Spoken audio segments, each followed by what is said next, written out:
the show. Today I have with me Luke Charlton. Now, Luke is known as a client attraction specialist, business coach, expert marketer, and very much an email sales authority. In 2013, Luke, also known as the Aussie Hermit, that's what he calls himself now because he's hiding in Mullumbimby. Don't say that after you've had a couple of drinks. And near Byron Bay. Uh, he was so bored, he was on the treadmill of corporate life and he decided to quit his comfortable government job working for the Australian Federal Police to move halfway around the world and start an online business as a coach. Through years of trial and error, Luke finally discovered the formula for online success, now helping over 4,000 coaches grow their business online. Now he spends his day as a hermit. That's why he's got a beard, because he can't find the tap water, near Byron Bay, teaching others how to get more clients by sending just one 15-minute email every day. Welcome to the show, Luke. Thanks, mate. Thanks for the introduction. I appreciate that. And always nice to for my beard to get a mention as well. It's I grew a moustache once, and I had it for a while. Yep. And it just didn't agree with me. Because I got quite olive skin. I got called what we use terms for Italian slang, Yeah. in Australia, and I won't use those because it'd be derogatory. But that's what happened 30, 40 years ago at school. We weren't very politically correct, as we all know. No, actually, I've had one moustache in my life, and I don't know why I did it on this day, but I did it for my best mate's wedding, where I was the his main groomsman, and I decided, this, like, on his wedding day, I'm just going to shave my beard. It was like this, and I'm going to have a moustache. I don't know why. So every time I go to his place, I see photos of me with that really similar. I can't grow a good moustache. It's quite like small and thin, and looks pretty good to me. it's it's getting a bit long, I guess. But it wasn't. This was over like maybe about 12 years ago, so it wasn't as maybe thick as what it was back then. It didn't look good. So that was the first and last time I grew a moustache. Yeah, well, it's one of the reasons I decided to remove mine after I think I persisted with it. I think it was, I think I got it during 70s, 80s, late 70s, early 80s, and Magnum PI was on, Tom Selleck, right? So I decided to do my best Tom Selleck impersonation. The guy that drove the red Ferrari in Hawaii. He has a good moustache. He's still very, yeah. Yeah. But I discovered there was a downside to the moustache. This conversation's got nothing to do with marketing, but we'll get to that in a minute. It was an interesting. Didn't know it was going to go this direction, but. So what's great about a moustache is that you can eat some food, and then, even no matter how much you clean it, you can enjoy the smell of that food for the next 24 hours. That's true. Yeah, that's why I have to keep this trend, otherwise. I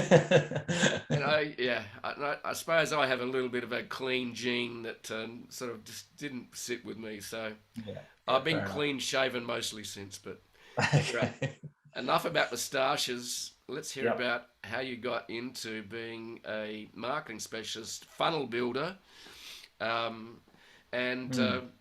What pain point, which I think I detected in our conversation before, how did this journey start of becoming an email marketing specialist and builder of businesses? Yeah, so I left uni in about 2007, finished it when so I think I was about 23 or so.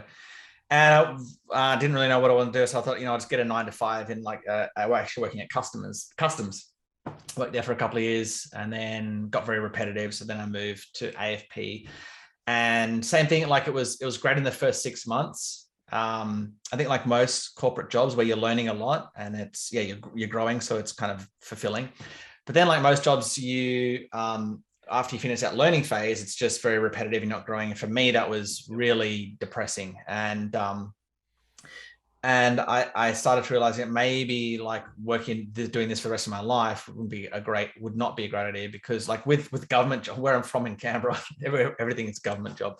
The only way to move up is if someone dies or retires, right? So you have to wait a long time, in other words. And I'm like, I'm not going to wait here for like the pay was really good, but like I can't be in here. So the pain of being in a 9 to 5 where I wasn't growing was worse than what they were paying me. So I decided, look, I'm in mid 2013, I'm going to quit my job and try build up my coaching business. And I decided along with that, I'll move to London, halfway around the world, and live there. And I thought one of my reasonings was, there's more people in London than there is in Canberra. So that means it's going to be easier to get clients. But it didn't really work out that way. So the first 12 months I got one new client in 12 months. So I failed miserably.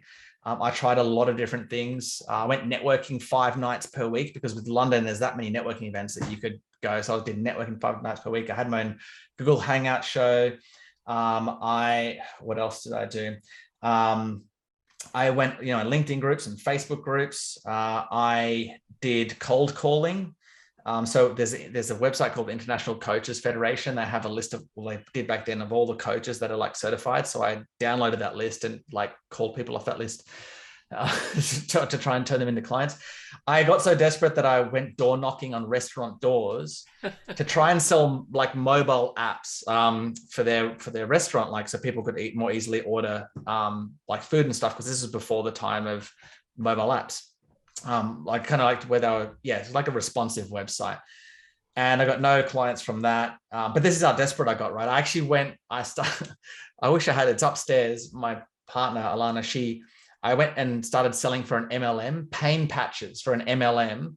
Again, this is how desperate I was for money, because I was very opportunity minded, kind of like how we business owners, we chase different kind of funnels, right? Will this one work? Will this one work? So that was me. And I still have the pain patches. Like one of them, I ended up not selling any of them. I actually gave them away to families. So it was a waste of like over $1,000 of product. And I actually have them. There's one left upstairs that I've still got. I wish I had it here to show you. But yeah, I was selling pain patches. And so anyway, I failed miserably and I ran out of money. Even I borrowed money off friends and not friends, off family. But they stopped lending to me. So I had to come back to Australia and end up living with my nan in her home, in one of her spare bedrooms, because she was the only one that would let me live with her rent free. And yeah, that was good, because it gave me a bit of I got a side job in a bar, working like in a cocktail bar. So I worked in the evenings there, and I worked during the day on my business. And it was good. It was a blessing in disguise, because it allowed me to take a breather and start paying off my debts and figure out, okay, what I'm doing is obviously not working, like throwing spaghetti at the wall and just, chasing all these different strategies. Like one guru says, you got to do this. Next one says you got to do this. So I'm just going to I need to pick one, and it needs to be like simple and straightforward. So I'm not sure how I ended up on this guy's list, but I ended up on this guy's list. His name was Ben Settle. And Ben is an email guy. And basically his shtick was like, hey, if you want to grow your business, just send 1 email per day. And that's all he did at the time, is just send 1 email per day. And I thought, you know what, this sounds pretty simple, sounds pretty straightforward. I'm gonna give this a try, and I'm actually gonna stick to it. I'm not gonna continue to chase all these other bright, shiny funnel objects. Yep. And so that's what I did. I just focused on building my list, which at the time I was using kind of organic strategies. I had one particular LinkedIn strategy that was working really well. You can't really do it anymore. I actually wrote a book about it, and then LinkedIn changed their whole platform, so it didn't work anymore. But that's what I was using to build my list. And then I was just emailing, consistently, up to 1 email per day. Yep. And then I started actually getting appointments. And then that's when I realized, okay, this is actually something that works. This is what works for me. And what I was blown away with is it's really simple, right? It's you just build your list with the right people, with quality leads, so people that have the problem that you solve, and then you email them consistently. And so by emailing them consistently, you demonstrate your expertise. you build that all important know, like, and trust. And the great thing with email is that, you can end with a pitch. Now, it doesn't have to be overt or in your face. It's just a soft call to action. Like, hey, if you need help getting more clients, well, that's what I help with in my XYZ program, whatever it is. Go here to book a spot on my calendar. So I just kept being consistent at that. And then that's when I started to teach other service professionals, mainly other coaches. That's kind of like my main market is other coaches. So I teach them, look, just build your list with quality leads. The way that I do that is with paid advertising now. Yep. So I've spent over $16 million on paid ads. I run ads for a small handful of clients. I was doing that since 2016.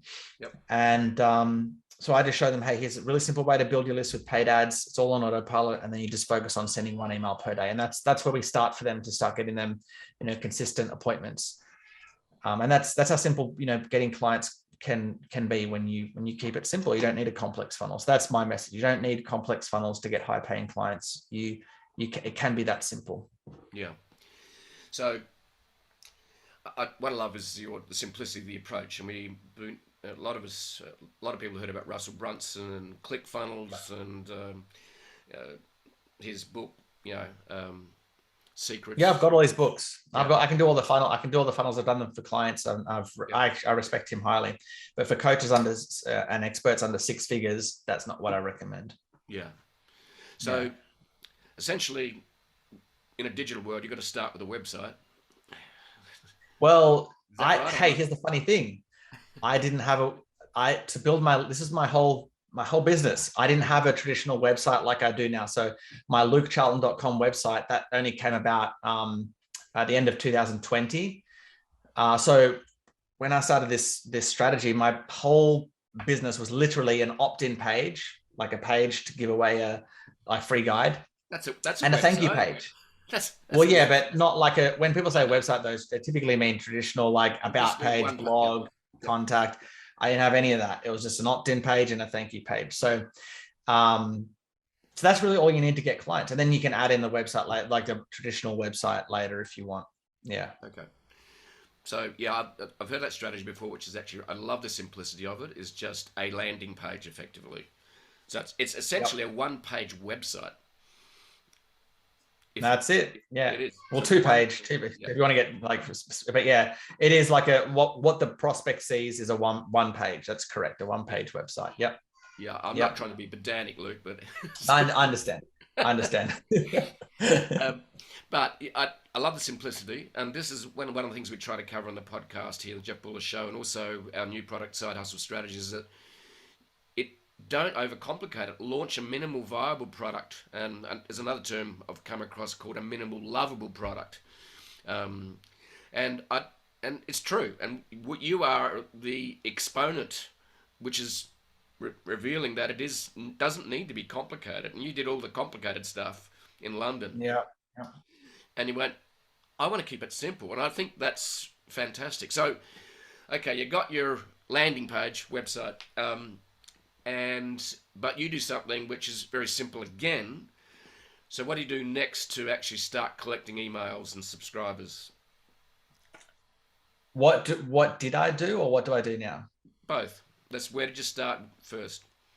To collect the email subscribers. So as I mentioned, I had this kind of LinkedIn strategy where I would invite people to a LinkedIn group. And one of the features that you could have back then, I think they may have brought it back in now, but it doesn't work as well. Anyone who's in your LinkedIn group, you can email them once per week. At least you could back then. And that email would go straight to their main inbox. Now it goes to the little social inbox and no one sees that. So basically it's a dead email. So all I do is I'd connect with coaches. I'd invite them to my LinkedIn group, and then I'd email them once per week, to get on my list. And then I would email them. That was the whole strategy. But then LinkedIn changed the whole platform. That didn't work anymore. And that was the straw that broke the camel's back, because I wrote a whole book about this strategy. I actually just saw it the other day buried in my hard drive, and I had a laugh. But yeah, I literally took months to write this book. And no joke, the day before it was about to go live on Amazon, LinkedIn changed their whole platform, and you could no longer email them anymore. So like, I can't, I can't do these organic strategies anymore. I need to learn paid ads. I'm tired of chasing these organic strategies, and they change and then they don't work, and these platforms reduce the reach. And then, so that's when I start. That's what pushed me into learning paid advertising and Facebook ads. And I bought this guy's course, and Ben Settle. it was amazing. It was amazing. Sorry? Was that Ben Settle? No. He's an email guy. This guy's name's Jason Hornung. So Jason still has a great course on Facebook ads, and I bought his course, went through it, and actually started to get some better results with my ads. And then he put up a post in his private community of people who bought his course saying that he was hiring for his agency. And I thought, you know what, this is a great opportunity to be able to work as a part-time contractor, learning from Jason and him paying me for the privilege. Because if you get coaching from him, it's very expensive. So out of 50 people that applied, I got the gig and worked with him for a couple of years, learning how to scale advertising. So I basically went from spending $20 a day on my ads to over $100,000 a month. And I've been at that level since 2016. So I don't work with Jason anymore, but I have my own clients that I run ads for. So that's where I've gone, is with paid advertising. So that's why I recommend even coaches and experts under six figures.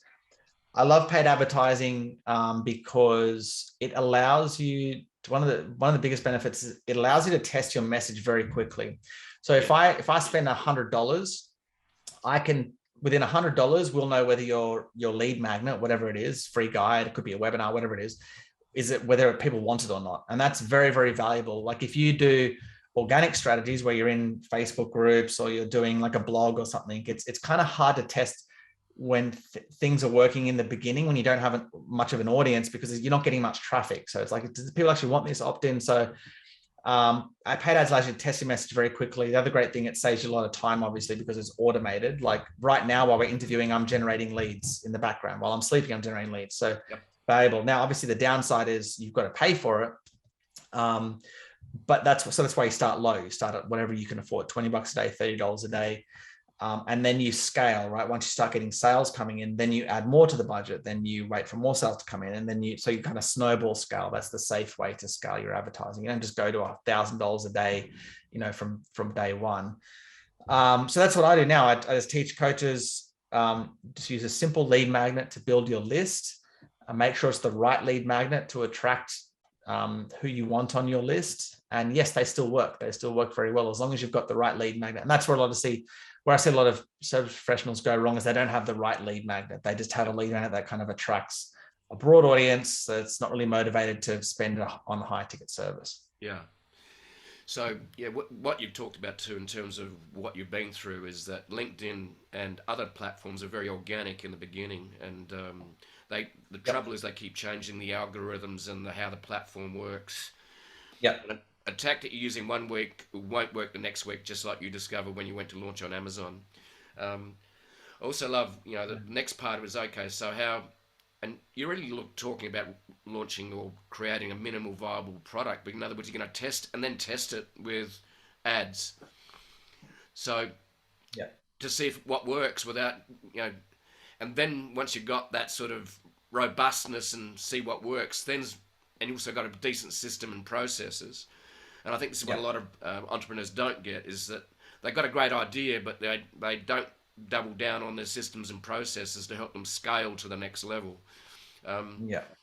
So tell me a little bit about your processes that you've implemented to help you scale. Is there anything? Yeah, well, the first one is, the kind of system is a system that scales, right? So the first one is deciding to use paid advertising, because if I want to scale there, I literally just go in and I go, okay, I want to go from spending $30 a day to $100 a day, or $100 to $1,000 a day. So I can scale like that, as long as I have my numbers correct. Obviously, you want to obviously make sure before you scale that that whatever you spend, you're going to be making back and more. So you've got to know your numbers, but that's scalable. So that's the first part. With your traffic, paid advertising is very scalable. Organic strategies are not as scalable, not to that same control and extent as paid advertising. So that's number one. Number two is just by the fact that you're building a list. your list is very leveraged, right? So I can have 100 people on my list. I can have 1,000, I can have 10,000, I can have 100,000, but I still need to only send one email per day. That's it, right? So there's a lot of leverage there. One email can speak to a small audience or a big audience. There's no extra work for me to speak to an audience of 1 million people versus an audience of 100 people. One to many. So my marketing and sales, that strategy that I teach is scalable. So you can build a 7-figure business just off that. You don't need a complex funnel to have a very successful business. And you can do your marketing as, sending one email per day, which could take 15 to 20 minutes or so. Right. So that's the marketing and sales side of things. Now, in terms of how do I scale, like the delivery side, I do group coaching. So that's I don't do one-on-one coaching.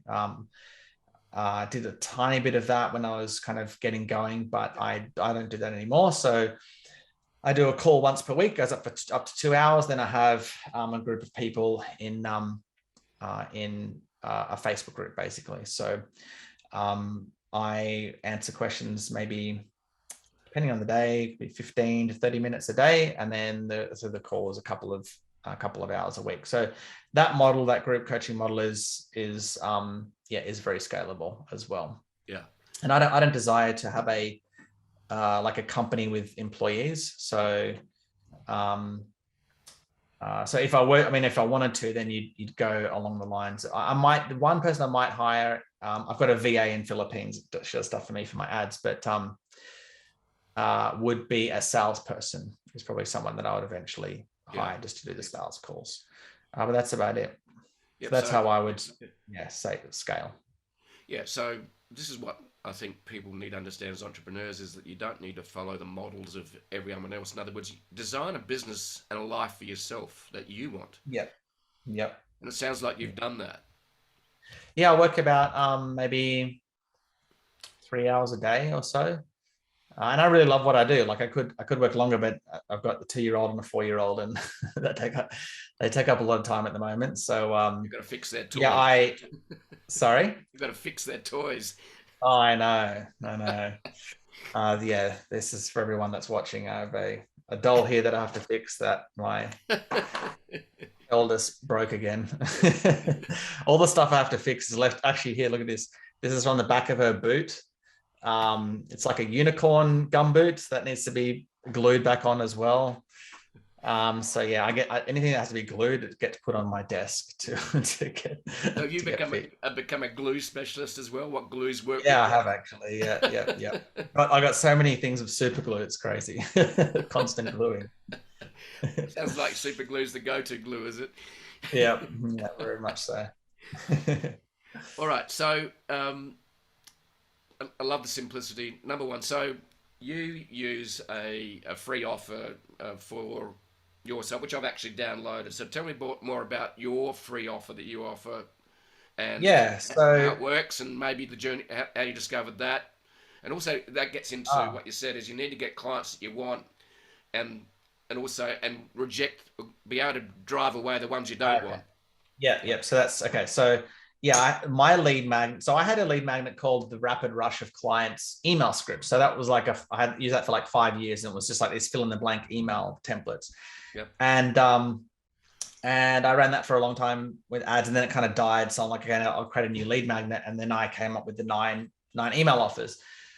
And these are literally just offers that I've used in emails over the years. It was actually from my course, right? So I compiled them and I actually taught them in my course. And I was trying to think of what's a good lead magnet. I just went to my course and I picked that out. So it's actually directly from my course. But yeah, it's literally just over the years of different offers that I've used to myself and in client campaigns as well that have been very successful to help you generate more appointments. So I give that away to attract coaches to me. So it's like, well, yeah, it works for any type of service professional selling high ticket. But it's what I advertise is called the 9 email offers that get coaching clients for free. That's what I advertise. Yep. Okay. Now that leads into your second question, is how do you attract people and repel everyone else, right? So you want to do that with the title of the lead magnet. So the title should really ideally attract your dream client, which is someone that is going to be motivated to pay for high ticket, if that's what you sell, and also has the money, obviously, right? So my lead magnet, it speaks to people in business, so coaches. It speaks to my target market, which is coaches. It speaks to my target market earning under six figures because it helps them get more clients. So generally, coaches that want more clients, they're earning under six figures. So that's kind of like my target market. So it's the 9 email offers that get coaching clients for free. So it's worded very specifically to speak to my target market and to attract them. And by calling out coaches in the title, I'm hopefully repelling other people as well by saying, hey, this is not for, e-commerce stores as an example. Like, this is for coaches to help them get clients. Yep. So that's an example. So another example would be, so I have a client in my program at the moment, and she's a nurse. And when she came into the program, she wanted to help people with just anxiety. Yep. Now, I told her, if you help me with anxiety, just you have a lead magnet that says 5 mobile apps to help you with anxiety, or, here are these free meditations to help you with your anxiety. That will attract you a very low quality lead. I don't mean to say they're low quality people. I mean to say that most of the people that opt in for that lead magnet won't be ready to invest or have the desire to invest in a $3,000 to $5,000 service. And the reason why is a big, broad market like that is usually made up with people that don't have a mindset for investing. They've never really invested in a high ticket service. And they're usually not that much. Most people aren't in that much pain. So a good example of this is the weight loss industry, right? If you just have a lead magnet that says, do you need help losing weight? Most people will desire to lose maybe 5 to 10 pounds, and it won't be like a serious thing. But there will be a segment of these markets, the anxiety market, the weight loss market, where people are very, very motivated to lose weight. The anxiety one is a really great example. So with her, what we did is okay, who in that market has a more serious form of anxiety that, is in more pain, basically. And she actually told me her story, and she said, well, I had panic attacks. I'm like, well, that's perfect, right? So someone with panic attacks is much more serious than someone who just kind of has a general low level form of anxiety. And so that's her lead magnet is 11, something like 11 little known panic attack triggers, something along those lines. And so obviously the name of the lead magnet, 11 panic attack triggers, it's speaking to someone that has panic attacks. And so by doing that, it's attracting them and repelling other people. So it's very specific with who it's targeted at. So that's what you want to have with a lead magnet, is to attract people, repel others, but also make sure the people you're attracting are going to be invested in a high price service. Someone who experiences panic attacks is in a lot more pain, so they're much more motivated to spend $2,000, $3,000, $4,000, $5,000. So these are just some of the things that I kind of educate my clients on, and helping them think deeper about their market, because it's all about the market. It's all about because at the end of the day, they're the ones giving you the money, right? So we need to understand them very deeply. We need to make sure we're choosing the right market. And then everything else from there is very, very formulaic. It's very easy from there. Once you know your market and who you're going after, you'll know the type of lead magnet they want, just from their frustrations, right? What do people with panic attacks suffer from? Panic attacks, but you'll know how it affects their life. You'll know their desires, what the results they want with their panic attacks, right? They want them to stop, obviously. So that's what you want to promise in your program. I'm going to help you reduce or eliminate your panic attacks. So everything becomes quite easy and formulaic once you know your market, from crafting your offer to your lead magnet to writing emails. You just start with the market, and they'll let you know everything, but you really have to pick the right market in the beginning. Right. I love that. It's and I do like the fact of attract and repel, because, like you said, you can get a lot of people that get an email list, but it's not the people that are motivated enough. Yeah. And if they're not motivated enough, they're going to do the work, and they're not going to actually pay you money either. So that's really, and I love the example of either weight loss or especially panic attacks. I suppose my brother actually suffers from panic attacks, and and I understand the pain that he goes through, as opposed to, we all have anxiety of some level, I think, being human. But panic attacks are serious pain. Right. Yeah, totally agree. So do you deal more, so do you do more in coaching and attracting high-paying clients, or do you work on low-ticket items as well? Because I noticed that one of your offers was about low-ticket items as well. I don't sell any low ticket items at the moment, if that's what you mean. But I run ads for clients that we do low ticket funnels. There's a client that I'm running a campaign for now. She sells to authors and screenwriters, and basically she has a $37 product that we run cold, like just advertising cold ads to.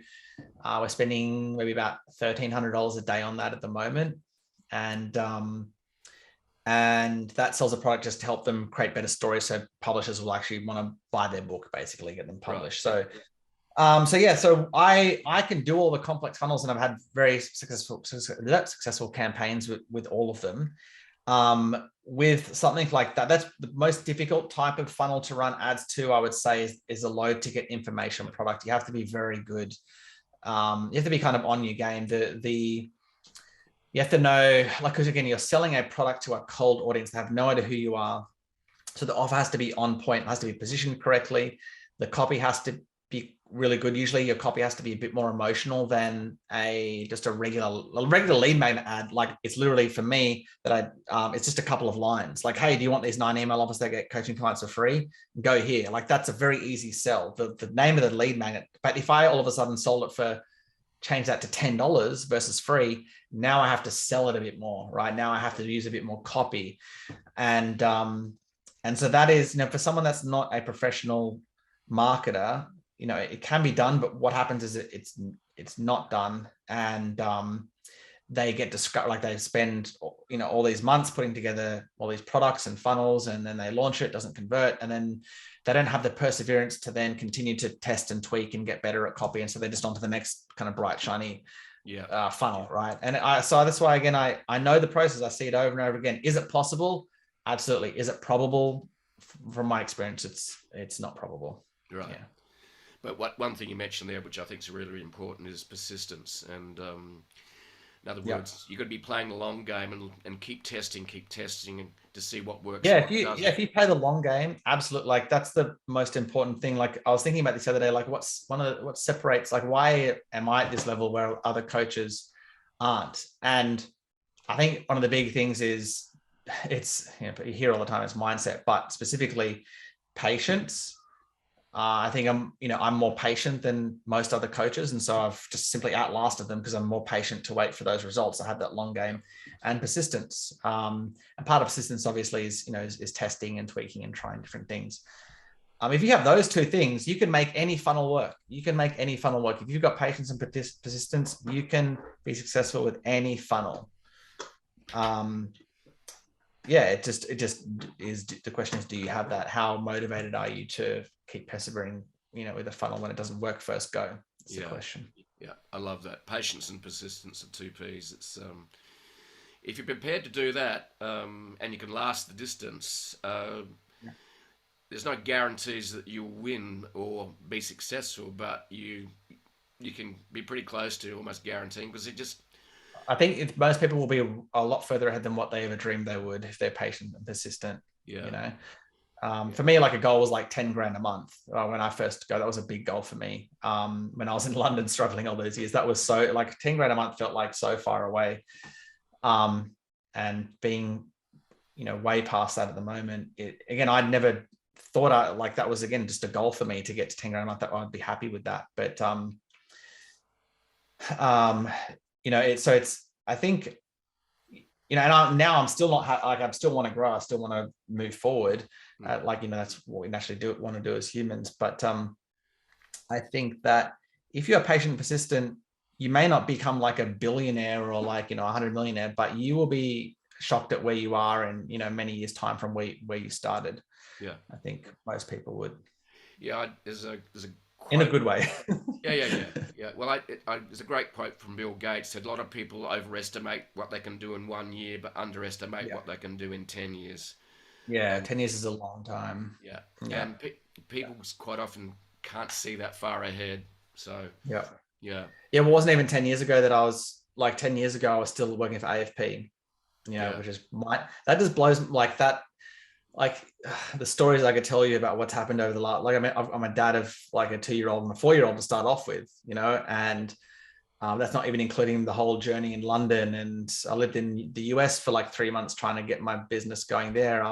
So um, so many things have happened, and it's like, was it 9 years? And so 10 years is a really long time in business. But really, it's, in the grand scheme of things, it's not that long as well in other ways. But a lot can happen in 10 years. What I would say is, if you want to get into, like, if you're not in business and you want an easy way to have the patience and perseverance is to have something else that brings in cash flow on the side while you run your business. If your business is not profitable, it's like, one of my biggest mistakes was moving to London with no other cash flow other than my savings. And I wouldn't do that again. I mean, knowing what I know now, I could do it fine because I have the skills, but I wish I have just got that side gig, like in a bar or whatever. And worked for a few hours a day and then built my business, outside of those hours. I think that's good advice, because it allows, it takes the pressure off having to pay the bills and whatnot, and allows you to look at this in terms of the long game. Like, hey, this is like this is going to be my new career. I'm going to be in this for like the rest of my life, or at least the next 20 years or so. And so what have I got to do to help set me up for success? I'm going to do this temporarily, this side gig, work in a bar or whatever. May not be what I want to do, but I can still work on my business during the day. And then when I get to a point where it's paying the bills, then I can quit this side gig. I think that's what if I had my time over again, that's what I would do. I think that's great advice. And in other words, take away the risk of failure, because you actually got the side hustle. And that way, then you could have a full-time job, and that's exactly what I did with the blog. I had a full-time job at a digital agency, and the blog was a side hustle. And for me, that makes it not simpler, I suppose, but easier and less stressful, because you can pay the rent and you can put food on the table. I've been in that place where you when you don't have money, you can't think straight. It's very hard to think. Yeah, it's very stressful. So look, thanks for sharing. I think there's some great advice in there, and I think what I've observed and talking to you too is that you've learnt by doing. You did not do a marketing degree at university. Actually, I did. Oh, you did? Yeah, no, I did it for a year. So that was so funny.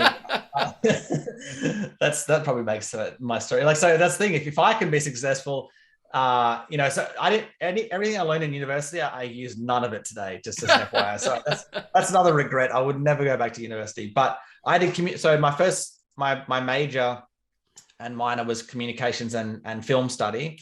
That's where I originally wanted to go, was into film. And then I'm like, no, I don't want to do this. And so I did another year of marketing. That was in 2007, I think it was. Yeah, 2007, I did the marketing side of things. So I did that for a whole year, and then realized, like, this really sucks. I had to do things like economics, like in market, and I did not study for like the last 3 months of economics. And to pass that program, you had to get over 70% on the last test. I just did not study, and I just literally just multiple choice. I got over 70. I got like 71% or something. So winged it and passed. I don't know how I did that, but so I did actually do marketing, but none of what I learned in that marketing was what I told you here today. Like, that's all. If you want to be like a marketing executive in some big corporation, then that's the type of marketing you do. Like, what we do as entrepreneurs, we do direct marketing, and they don't teach that in universities, unfortunately, because that's the marketing that actually makes you money. So direct response marketing is what I should have said. Direct response is where your marketing is designed to get a response, right? So you put out a lead magnet, an offer, in other words, you put out an offer, and you gauge how well that campaign is performing by how well people respond to that offer. Are they opting into my list? Are they buying this book? Right? That's direct response. But everyone thinks of marketing as, not everyone, but most general population think marketing is like branding, right? You see Coca-Cola and McDonald's and whatnot. So that's the type of marketing that I learned in university, and it's not what I apply here in business. So I did do marketing, but not really helpful for us business owners. But what you said was really quite insightful in that you haven't applied anything of your marketing degree to what you do today to be a successful marketer and entrepreneur. So there's just so much power, and a powerful way to learn is just by doing, isn't it? Exactly right. Yeah, so doing number one and finding the right mentor.